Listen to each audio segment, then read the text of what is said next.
Hello friends, I am Rashmi Prabha and welcome to our channel Combine CS the Extra Step. In this video, I am going to talk about NTA UGC in December 2019, a very important question of software engineering which has been asked in your previous examinations regarding sequence diagram. And just watch this video till end, because in this video itself I will be discussing in detail sequence diagram, because it's very much expected that you can get at least 1 to 2 questions regarding UML diagrams, correct?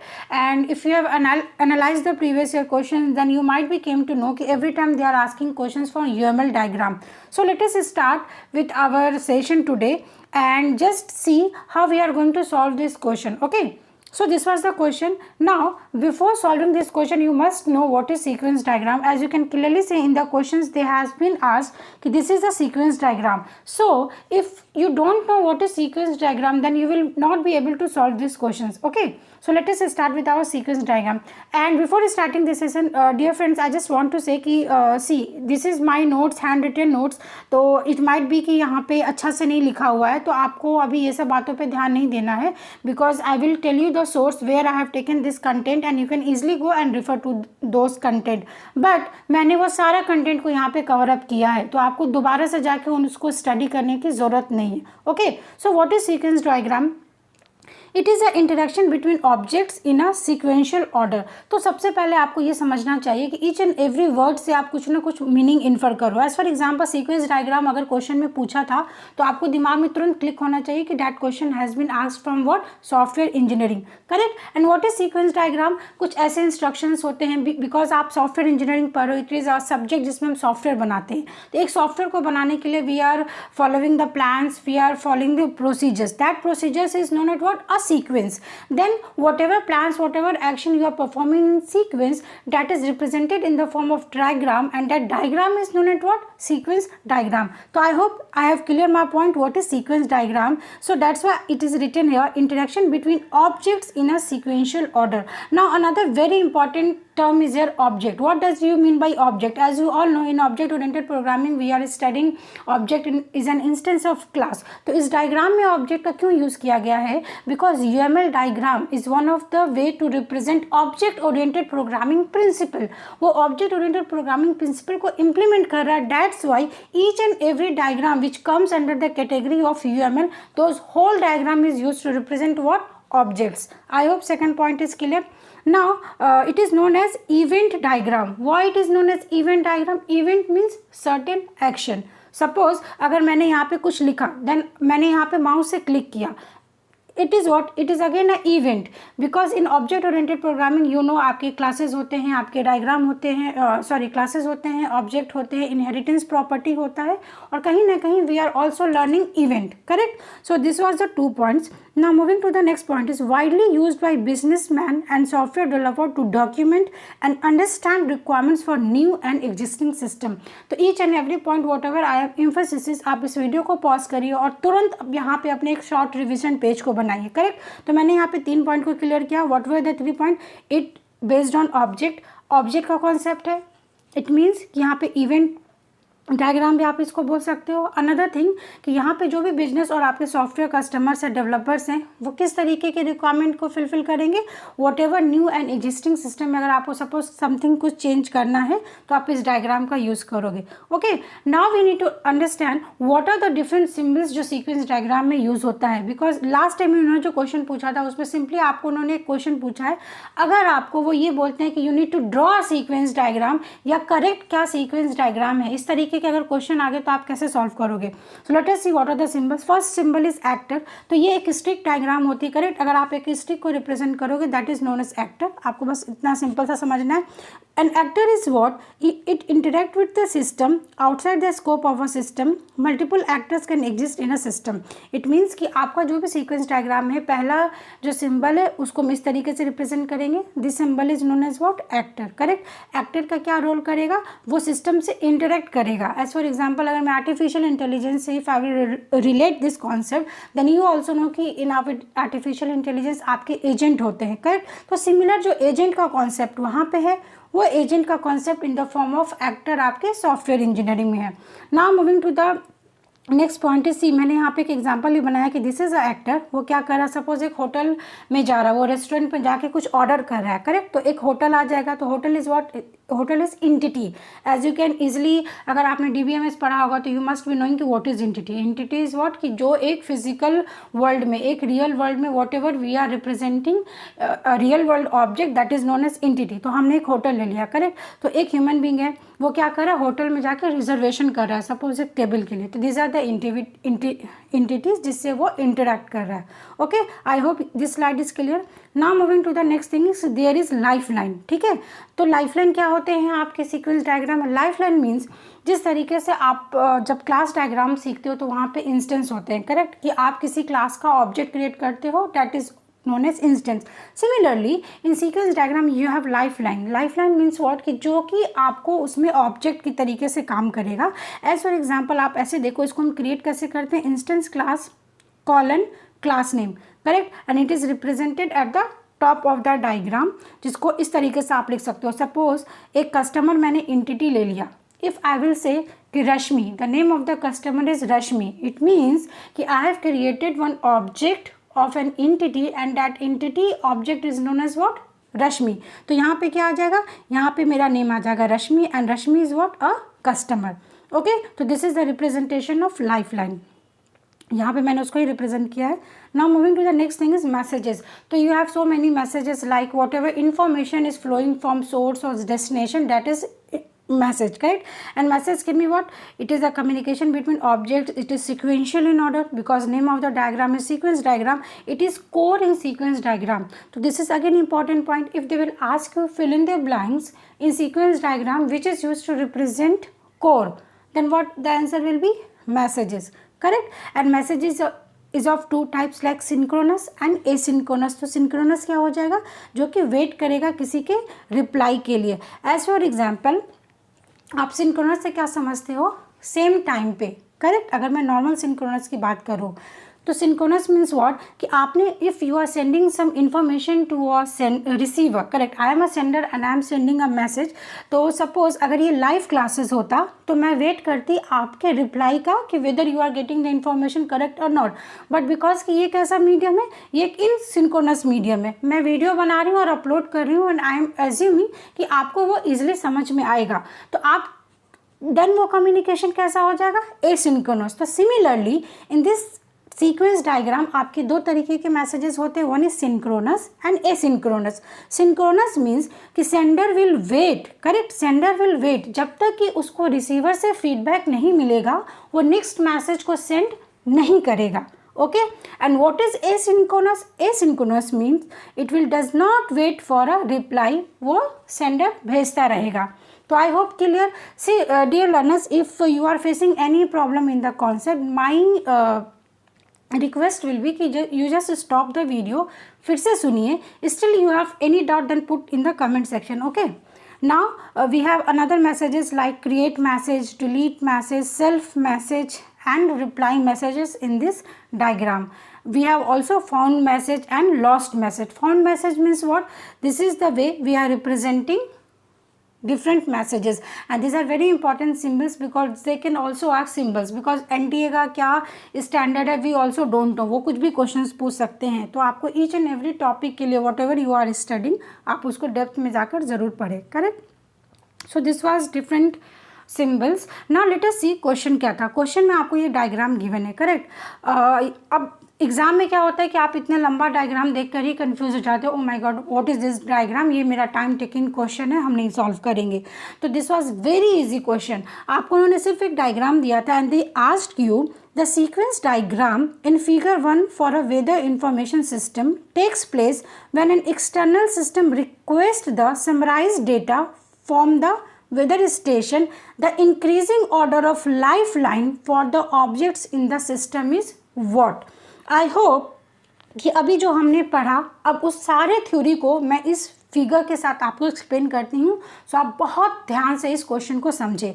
सी उन्होंने क्या बोला कि ये आपको एक diagram given है for what, weather information system. तो आपके दिमाग में तुरंत आना चाहिए वेदर इंफॉर्मेशन सिस्टम मीन्स कि यहाँ पे एक एक्टर है। Suppose actor has any enquiry weather rain will, कल बारिश होगी या नहीं होगी। तो what I will do, I will check the news channel जहाँ पे अपडेट्स आते हैं, करेक्ट। तो what I am doing is मैं कहीं ना कहीं हमारे पास आपके स्टेट के कम्युनिकेशन चैनल्स होंगे, वेदर के कुछ स्टेशंस होंगे, सैटेलाइट के कुछ कम्युनिकेशन होंगे लिंक, एंड कहीं पे एक डेटा स्टोर होगा। तो व्हाट आर दिस, ये जो 4 यहाँ पे एक रेक्टेंगुलर बॉक्स में रिप्रेजेंट किया गया है, this symbols is known as life line.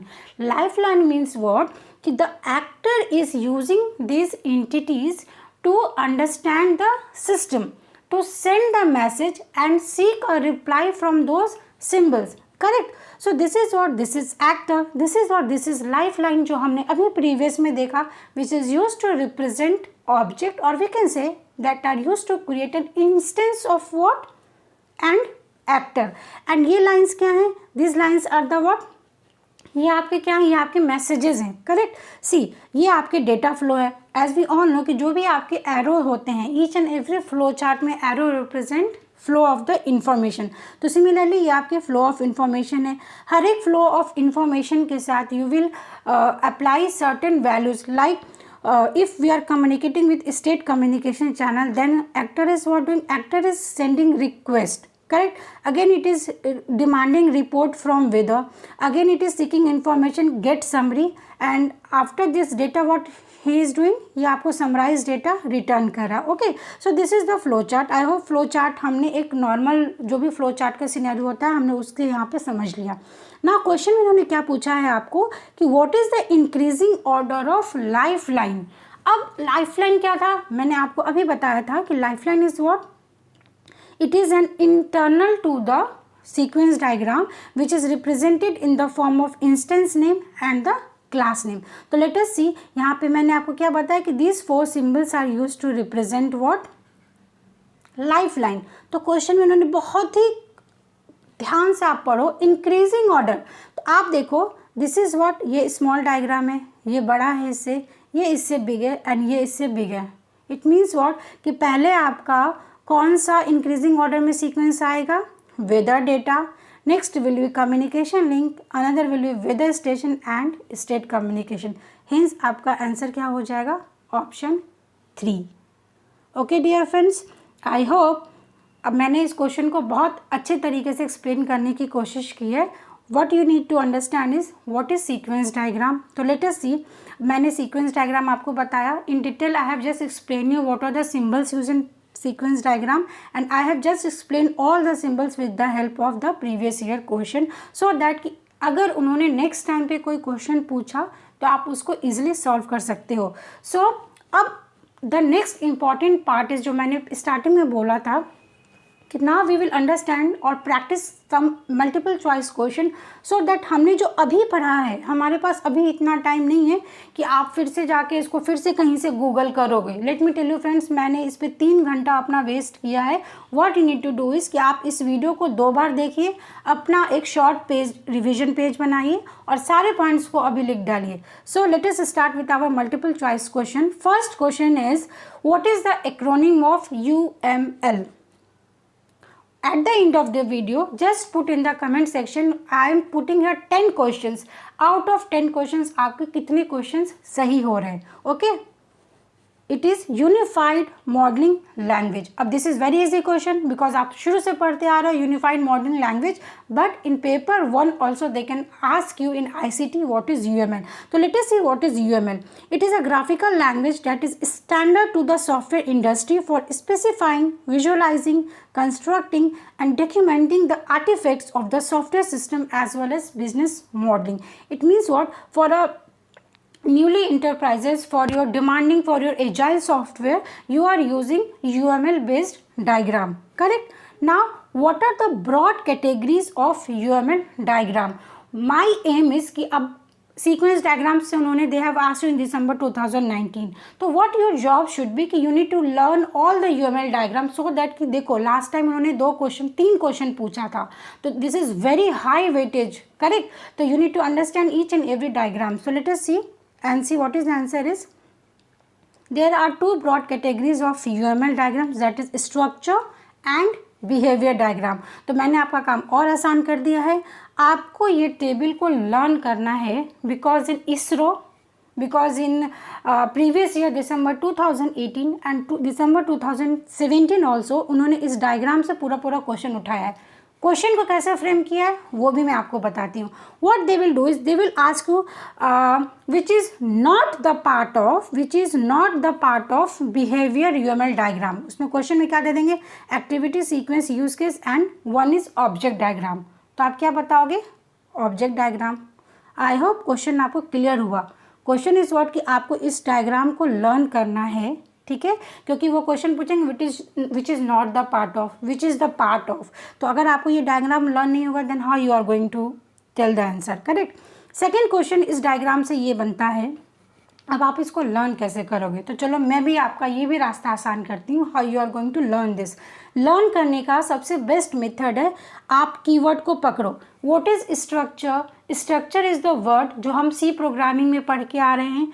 The structure is represented as a class in object oriented concept. तो ऑब्जेक्ट ओरिएंटेड कॉन्सेप्ट में क्लास क्या होता है, ऑब्जेक्ट ओरिएंटेड प्रोग्रामिंग के प्रिंसिपल्स क्या होते हैं, that is class, object, component, composite and deployment. Hence आपको याद कैसे होगा, याद तो हो गया ना I guess.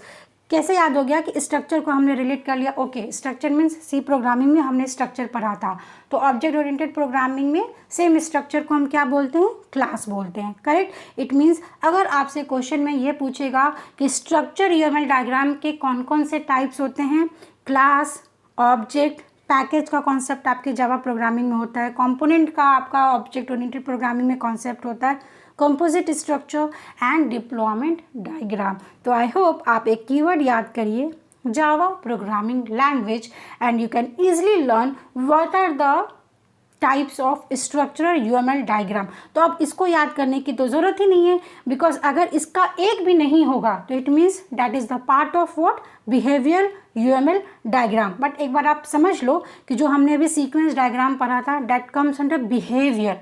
Behaviour means what, suppose there is a dog, dog is what, a entity. If I will say the name of the dog is Tommy, correct. तो टॉमी उसका मैंने एक नेम स्पेसिफाई कर दिया, and dog is the mammal category जो represent कर रहा है एक क्लास की तरीके से। बट जैसे मैंने बोला कि dog is barking, dog is running, तो what is running, what is barking, these are the activities that the dog is pursuing.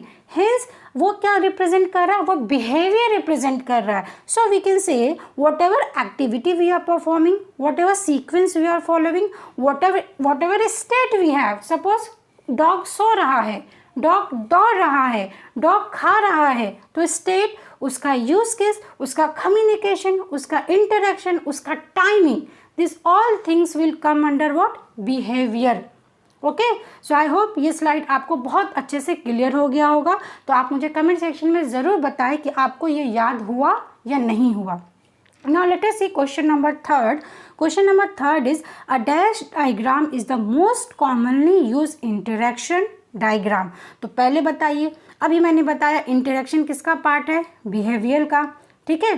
तो क्लास, कंपोनेंट, ये किसका पार्ट है आपका, this two are the part of what, comment section में बताना मुझे, this is the part of structure, correct. Sequence और activity किसका पार्ट है, बिहेवियर का। अब मैंने इंटरेक्शन तो बताया ही नहीं, अब इंटरेक्शन किसका पार्ट होगा डियर फ्रेंड्स, इंटरेक्शन बिटवीन, ये सीक्वेंस डायग्राम है, करेक्ट। तो sequence diagram is the most commonly use interaction diagram, correct. थोड़ा आपको रिलेट करना पड़ेगा, इंटरेक्शन मीन्स व्हाट, कि आप कम्युनिकेशन इस्टेब्लिश कर रहे हो, तो वो सीक्वेंस डायग्राम का ही पार्ट है।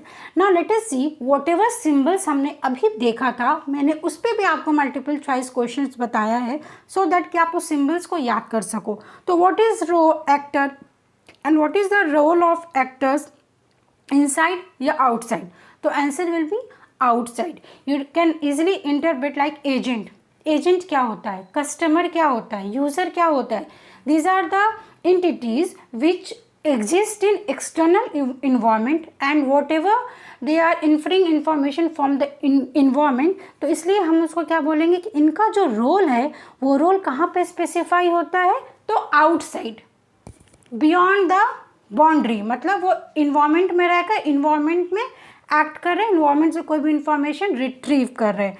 तो एक्टर का रोल कहाँ होगा, ऑलवेज आउटसाइड में होगा, correct. I hope clear. Next question is lifeline in sequence diagram depicts what. Previous year में क्वेश्चन था ना, क्या हो जाएगा? Individual participant. It means whatever entity you are using in your diagram, all the entities is the part of what? Individual participant. Individual means what? Each and every entity has a specific task. जो हमने अभी weather का देखा था, weather में जब आप data इकट्ठा कर रहे हो, रिपोर्ट बना रहे हो, जहाँ पे आप क्लाइंट से इंटरेक्शन कर रहे हो, this all are the individual participant. As for example we can easily see, जैसे एक मैं बैंक का एग्जांपल आपको देती हूँ. आप बैंक में गए, करेक्ट. सपोज आपको चेक डिपॉजिट करना है, तो बैंक में एक रिसेप्शन का डेस्क होगा, ठीक है. रिसेप्शन के डेस्क पे कोई नहीं है, फिर आप क्लर्क के डेस्क पे जाओगे. क्लर्क बोलेगा कि सर आपका ये प्रॉब्लम है, आपको मैनेजर्स ऑफिस में जाना है. इट मीन्स कि in bank there are several entities and each and every entities has specific task. Similarly उस कॉन्सेप्ट को हम क्या बोलेंगे? लाइफलाइन. और आप ये इजिली इंटरप्रेट कर रहे हो या नहीं कर रहे हो? आप समझो, where we are using object oriented programming in the real world environment. Hence उस प्रॉब्लम को, उस सिचुएशन को इम्प्लीमेंट करने के लिए in software engineering we are using diagrams, correct. So I have written the explanation. A lifeline always portrays an object internal to the system, whereas actor are used to depict objects external to the system. Okay, this is very important. जो आपका lifeline है वो object को internally, जो system का internal system होता है उसको वो रिप्रेजेंट करेगा. एंड जो हमने अभी एक्टर देखा था, एक्टर किसको डिपिक्ट कर रहा था? Outside, external of the system, correct. तो ये बहुत इंपॉर्टेंट क्वेश्चन था. And lifeline representation format was what? क्या था फॉर्मेट? 1 और 2? It is 1, correct. Now next question is which symbol is located at the top of sequence diagram? मैंने वहां पे बताया था आपको, क्या होगा? Lifeline. Now next question is dash form the core of sequence diagram. Please write down in the comment section आपके कितने क्वेश्चन सही हो रहे हैं. आंसर क्या हो जाएगा? Lifeline and messages. Lifeline and messages both are considered as what? Core of sequence diagram. तो अगर आपको थोड़ा भी प्रीवियस वीडियो अभी याद होगा तो मैंने अभी प्रीवियसली बताया था कि lifeline is represented as a core of sequence. But messages भी हमने दिखाया था, इस तरीके से मैसेजेस आपके डायग्राम में ट्रांसफर हो रहे हैं. तो messages is also important role play करता है आपके सीक्वेंस डायग्राम में. Hence both are considered as what? Core of sequence diagram. Then what is message? Communication between objects is depicted using messages. Okay? तो नाम से याद रखो. ज़्यादा स्ट्रेस नहीं लेना है. सॉफ्टवेयर इंजीनियरिंग के ईच एंड एवरी कॉन्सेप्ट आप रियल वर्ल्ड में यूज़ करते हो. Just relate everything with your real world environment. Dash are the types of messages. Messages के कितने टाइप्स होते हैं? हमने अभी देखा था synchronous and asynchronous. What is synchronous? Asynchronous messages waits for a reply before the interaction can move forward. The sender waits until the receiver has completed the processing of a message and it is represented like this. देखो ये आपका synchronous को हम इस तरीके से represent करते हैं, करेक्ट. आपके डॉटेड डैश डैश डैश आएंगे और फिर फाइनली आपका ये स्ट्रेट सिंबल आएगा. और हमने आपको क्या बताया था कि सिंक्रोनस मीन्स व्हाट? कि आपका एक सेंडर है, आपका एक रिसीवर है. सेंडर ने इसको एक मैसेज ट्रांसफ़र किया, करेक्ट. सॉरी, ये ऐसा बनेगा. सेंडर है, ये रिसीवर है और ऐसे बनेगा, ठीक है. तो whenever sender is sending message to a receiver, तो सेंडर नेक्स्ट मैसेज कब तक नहीं भेजेगा? जब तक रिसीवर इसको एक्नॉलेजमेंट नहीं देगा. तो this is what? synchronous. What is asynchronous? Asynchronous message does not wait for the reply from the receiver. The interaction moves forward irrespective of the receiver processing the previous message or not. It means कि sender is sending continuously to receiver. तो ये एक network में भी आपका एक important protocol होता है, करेक्ट. कि आप सेंडर सेंड कर रहा है, वो रिसीवर की कैपेसिटी ही नहीं देख रहा है कि मैसेज पैकेट उसको पहुंच भी रहा है या नहीं पहुंच रहा है. Correct. These are the pitfalls, okay, in this diagram.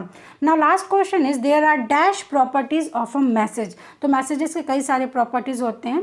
तो वो तो ब्रॉड कैटेगरीज थे, सिंक्रोनस एंड एसिंक्रोनस. इसके प्रॉपर्टीज होते हैं. What are the properties? You can create a message, you can delete a message, you can send message to yourself, reply found and lost. तो self means what? कि जब एक sender अपने आप को मैसेज सेंड करेगा, this is self message, okay. And हम create को इस तरीके से रिप्रेजेंट करते हैं. And here I have written one important thing is कि found and lost, because it is, I guess this is important concept here. What is found? तो found को आप इस तरीके से represent करते हो. A found message is used to represent a scenario where an unknown source sends the message. It is represented using an arrow directed towards a lifeline from an end point. Correct. तो अब suppose यहाँ पे मैं इसको एक इससे बताती हूँ. सपोज दिस इज़ व्हाट, मैंने एक डायग्राम यहाँ पे बनाया एक्टर. करेक्ट. ये एक्टर है और ये आपका लाइफलाइन है. तो आप इस तरीके से एक मैसेज सेंड कर रहे हो, ठीक है, लाइफलाइन को. तो इट मीन्स व्हाट कि यू डोंट नो कि which customer is sending the request. As for example, मुझे होटल में स्विगी से मुझे कुछ ऑर्डर करना है. तो how that person will came to know कि who is ordering. Correct. At a time कई सारे ऐसे एक्टर होते हैं जो मल्टीपल रिक्वेस्ट को ऑर्डर कर सकते हैं. तो आपका कोई भी अननोन सोर्स से अगर आपको कॉल आता है, आप ऐसे समझिए, तो that is known as found message कि I got a message. Correct. You don't know who has send you the message but you get a information. And what is lost message? Lost message is used to represent a scenario where the recipient is not known to the system. मतलब आपको ये पता ही नहीं है, तो पता नहीं है तो मैसेज का क्या फ़ायदा है? कोई भी फ़ायदा नहीं है. सो इस तरीके से आप समझ सकते हो. सो this was the complete explanation of sequence diagram. I hope in small video I have just cleared all the points of sequence diagram. So hence at last मैं फिर से बता देती हूँ इसका आंसर क्या हो जाएगा. Option 3, because they have asked this is the sequence diagram given of weather information system, जो कि external system है, ठीक है, जो कि समराइज डेटा आपको सेंड कर रहा है. And you need to tell the increasing order of life line. तो इंक्रीजिंग ऑर्डर देखो, ये छोटा साइज है, ये छोटा साइज है, तो ये आपका इंक्रीजिंग ऑर्डर है. करेक्ट. इफ क्वेश्चन में ये पूछता डिक्रीजिंग ऑर्डर है तो क्या आंसर होता? State whether station communication. तो आपका आंसर होता 1. आई होप अब इस तरीके के क्वेश्चन में आप मिस्टेक नहीं करोगे. Okay.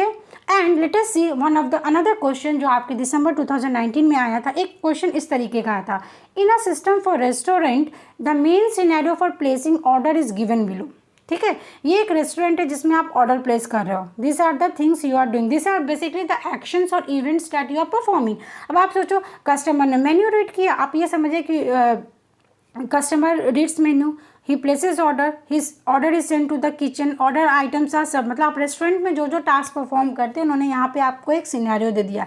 And they have asked you, this is again a sequence diagram for the scenario will have at least how many objects. At least means कि अब इस डायग्राम को अगर आप प्लॉट करोगे तो इसको प्लॉट करोगे तो कितने आपके लाइफ लाइन बनेंगे. करेक्ट. तो this was the question.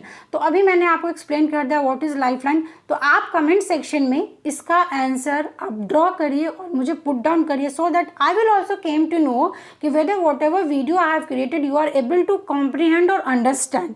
Okay.